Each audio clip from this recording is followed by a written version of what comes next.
Sa mga katik vloggers, mga subscribers, bago sa kaluma, mga supporters, mga dumaan, dumalaw at bumisita sa channel, lahat ng mga viewers, secret viewers at silent viewers, magandang araw.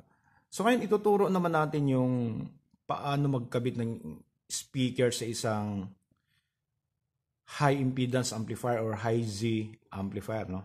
So ito yung tuturo natin kasi napakarami pa rin nalilito kung paano nga ba yung tamang pagkabit at paano natin kukuhanin yung tamang wattage ng amplifier patungo sa speaker. So ito yung susubukan natin papaliwanag sa inyo, no? At ito, nauwi na tayo sa Ormoc City kaya panibagong tutorial na naman yung gagawin natin.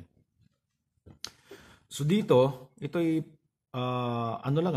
basic na public address amplifier or high impedance amplifier. Basic lang, wala siyang maraming sisiburates na yung ibang high-end ng mga public address ay meron siyang zone. Merong zone 1, 2, 3, 4. So depende. Hanggang 10, hanggang zone 10 yung iba. Napakarami. Tapos matataas na masyado yung wattage. Tapos yung iba naman ay merong attenuator. Okay? Tapos yung kanyang high impedance output or yung high voltage line ay napakarami. Hindi katulad nito. So kung titingnan natin dito, basic lang Ayan, yung kanyang output power ay nasa 60 watts lang yung rated power niya. Tapos na maximum na 90. So dito kung titingnan natin, apat lang yung terminal. Isang low impedance output, ayan 4 ohms, 15.5 volts. Tapos dalawang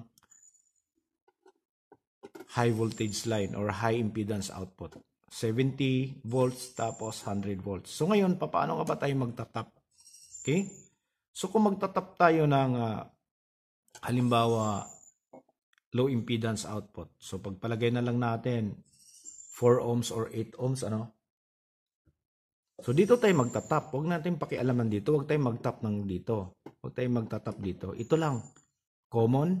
Tapos ayan, may nakalagay na 4 ohms. So dito ang pinakamababa dito ay 4 ohms. Huwag kang bumaba sa 4 ohms dito sa ganitong amplifier dahil sisirain naman yung amplifier. Alam naman natin kapag medyo mas mababa na masyado yung impedance natin, siyempre yung amplifier natin yung magkakaproblema. Okay? So ngayon naman sa pagdating sa high voltage line.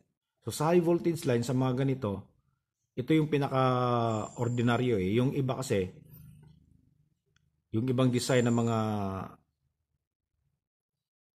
high impedance amplifier ay meron pang mas mahigit sa 100 volts. At meron pa siyang mas mababa sa 70 volts. Meron siyang 25 volts. So yung 25 volts na yung pataas, yun yung nabilong sa high voltage line or high impedance output. So paano nga ba tayo magkakabit?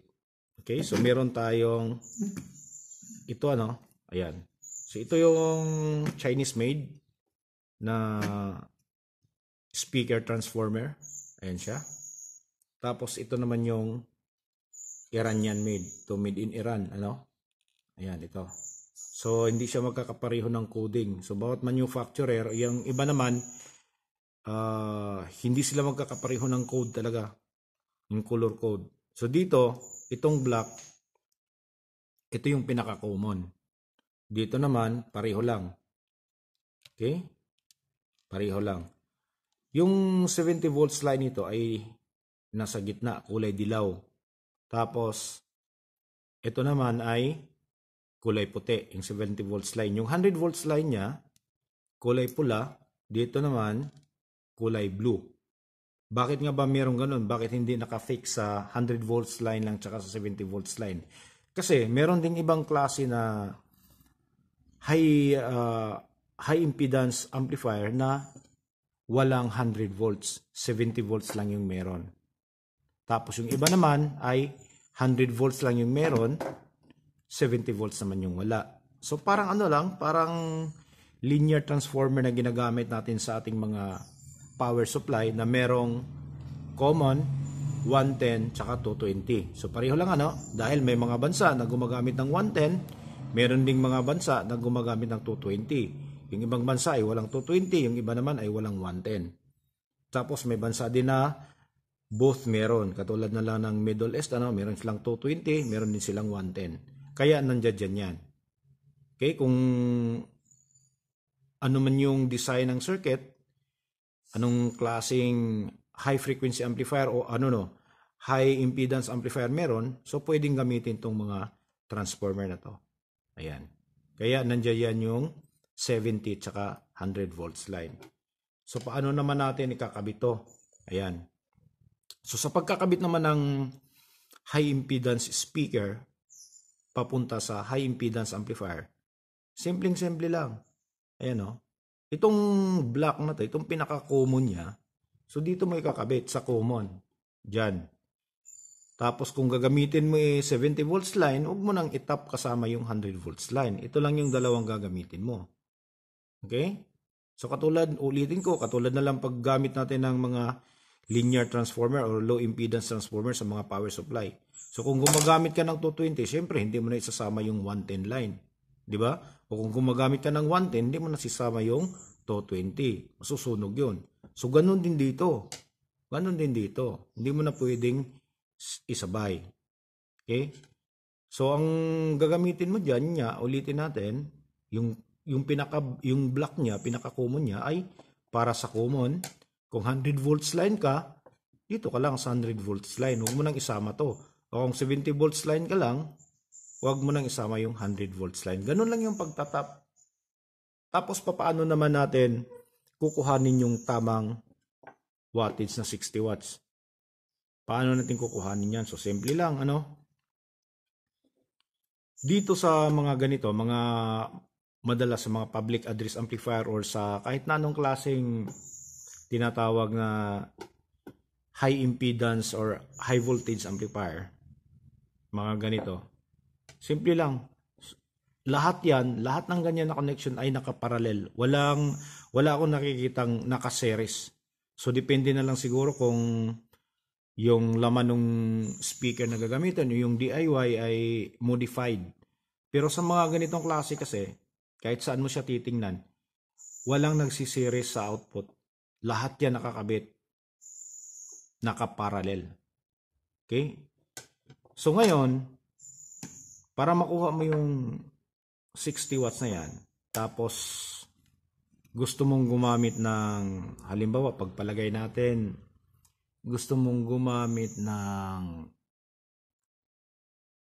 tatlong speaker yung gusto mong gamitin, edi bumili ka ng tatlong tig 220 watts, okay?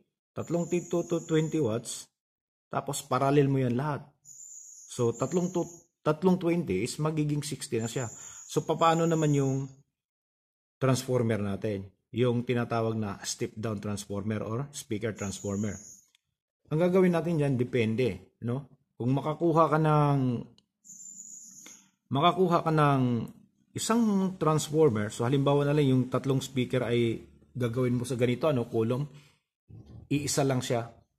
So sa iisang box lang siya yung tatlong speaker na yon.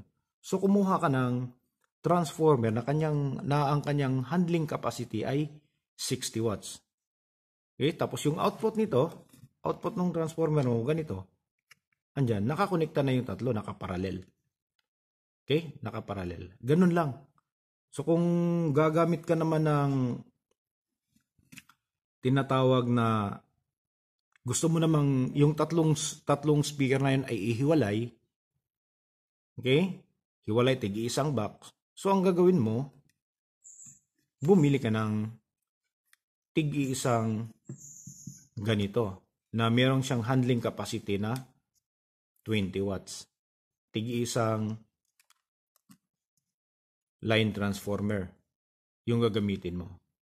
So ganun lang yun. So walang series dito sa mga ganitong connection. Walang series.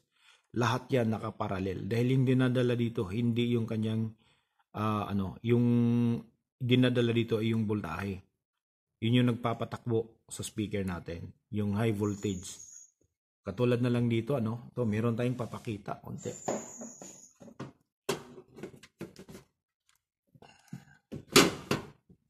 Ewan ko kung makikita, Ayan, kung mapapansin nyo, ayan siya. Okay? So itong column speaker natin, ang nakakabit po dyan ay apat na 5 watt speaker. Kaya ang wattage nito, ito papakitaan natin. 20 watts siya. Ayan o. Yung kung nakikita dito. Ayan siya o. Ayan. Yung nakalagay dyan ay 20 watts. Okay? So, paano siya nagiging 20 watts?